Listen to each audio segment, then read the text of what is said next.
This episode of Durarara X2 decided to put the foot on the accelerator, and very hard for that matter. This was the end of the first storyline and decided to throw in the climax, the aftermath, and just enough hints to let you know what plot points can become important in the future.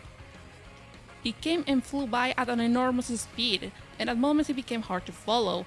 If anything, this episode crystallized the risk the franchise is taking by adapting so much material.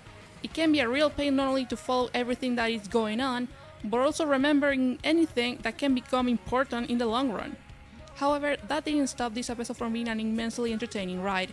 The action scenes from the first half were fast-paced and funny, and while much of the second segment consisted in showing where the piece fell after the big climax, every single little interaction was bursting with the weird personality Durarara is known for.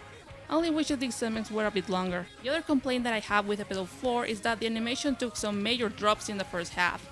Characters looked off models, some of the transitions felt choppy, and there were a couple of segments in the fight scenes that looked plain bad.